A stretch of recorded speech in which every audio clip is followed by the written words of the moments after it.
ഇന്നലെ വന്ന കീടങ്ങൾ വരെ ജി സുധാകരനെ പോലുള്ള മുതിർന്ന കമ്മ്യൂണിസ്റ്റ് നേതാക്കൾക്കെതിരെ വിഷം തുപ്പുന്നുവെന്ന് social media influencer Jithin K Jacob ഫേസ്ബുക്കിൽ നിരീക്ഷിക്കുന്നു. CPM-നെ ഇസ്ലാമിസ്റ്റുകൾ പൂർണ്ണമായും വിഴുങ്ങി എന്നതിൻ്റെ മറ്റൊരു തെളിവാണ് ജി സുധാകരനെ പോലുള്ള ജനകീയ മുഖങ്ങൾക്കെതിരെ ഇപ്പോൾ നടത്തുന്ന ആക്രമണങ്ങളെന്നും അദ്ദേഹം തുറന്നടിക്കുന്നു.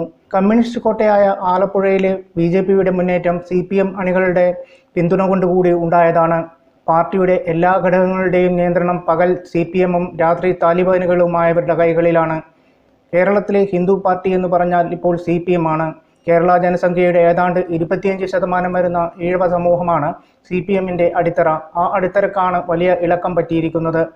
ശബരിമല വിഷയത്തിൽ സ്ത്രീകളെ ഏതുവിധേനയും മലകയറ്റിക്കാൻ വേണ്ടി പാർട്ടിയിലെ ഹിന്ദുക്കളെ തെരുവിലിറക്കിയവർ തന്നെ സ്ത്രീകളെ പീഡിപ്പിച്ചു കൊല്ലുന്ന ആഗോള ഇസ്ലാമിക തീവ്രവാദികൾക്ക് തെരുവിൽ ഐക്യദാർഢ്യം പ്രകടിപ്പിക്കാനും പാർട്ടിയിലെ ഹിന്ദുക്കളെ തന്നെ ഉപയോഗിച്ചു. മുൻ കനൽത്തരി MP-യുടെ മതപ്രസംഗം എല്ലാം കേട്ട് സഖാക്കളുടെ കണ്ണു തള്ളിപ്പോയി. വർഗീയ വിഷം പേറുന്ന കനൽത്തരിയെ തിരഞ്ഞെടുപ്പിൽ തോൽപ്പിക്കാൻ പാർട്ടിക്കാർ തന്നെയാണ് മുന്നിട്ട് ഇറങ്ങിയത് എന്നത് പരസ്യമായ രഹസ്യമാണ്.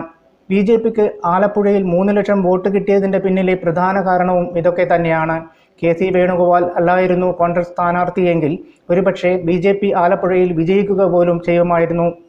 ജി സുധാകരനെ പാർട്ടിയിൽ നിന്ന് പുറത്താക്കാൻ പലതവണ ശ്രമിച്ചുവെന്ന് അദ്ദേഹം തന്നെ വെളിപ്പെടുത്തിയിട്ടുണ്ട്. പാർട്ടിയെ പൂർണ്ണമായും നിയന്ത്രണത്തിലാക്കി എന്ന ഘട്ടത്തിലാണ് തിരഞ്ഞെടുപ്പ് ഫലം വന്നത്. പാർട്ടി അണികൾ നൽകുന്ന മുന്നറിയിപ്പ് കൃത്യമാണ്. പാർട്ടിയെ ഇനിയും ഇസ്ലാമിസ്റ്റുകൾക്ക് നിയന്ത്രിക്കാൻ വിട്ടുകൊടുത്താൽ വിപ്ലവ മണ്ണിൽ നിന്ന് പാർട്ടി അധികം വൈകാതെ തുടച്ചു നീക്കപ്പെടും. തെരഞ്ഞെടുപ്പിൽ തോറ്റതിൻ്റെ കാരണം ഇസ്ലാമിക പ്രേരണമാണെന്ന് CPI തുറന്നു പറഞ്ഞു കഴിഞ്ഞു.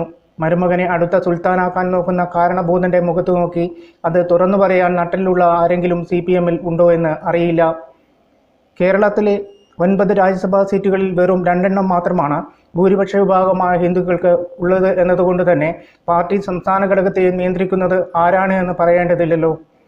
ജി സുധാകരനെ പോലും വളഞ്ഞിട്ട് ആക്രമിക്കുന്ന ഇസ്ലാമിസ്റ്റുകളുടെ നിയന്ത്രണത്തിലുള്ള പാർട്ടിയിൽ വെറും അടിമകളായി ഇനിയും പ്രവർത്തകർ തുടരുമോ ഇല്ലയോ എന്നതാണ് ഇനി അറിയേണ്ടത്. തിരഞ്ഞെടുപ്പ് ഫലം ഒരു സൂചന മാത്രമാണ്. കനൽത്തരി 3-ാം സ്ഥാനത്ത് ആകാഞ്ഞത് കഷ്ടിച്ചാണ്. അതിൻ്റെ സങ്കടം പേറുന്ന നിരവധി പാർട്ടിക്കാർ ആലപ്പുഴയിൽ ഉണ്ട് എന്നറിയുമ്പോഴാണ് പാർട്ടിയുടെ അടിത്തറ എത്രത്തോളം ഇളകിയെന്ന് മനസ്സിലാകുക. ഇത്രയുമാണ് ജിതിൻ കെ ജേക്കബ് ഫേസ്ബുക്കിൽ കുറിച്ചത്.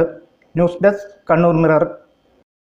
ഏറ്റവും കുറഞ്ഞ ഫീസിൽ മികച്ച പ്ലേസ്മെന്റ് റെക്കോർഡോടുകൂടി കണ്ണൂരിലെ number 1 aviation college AWIN academy.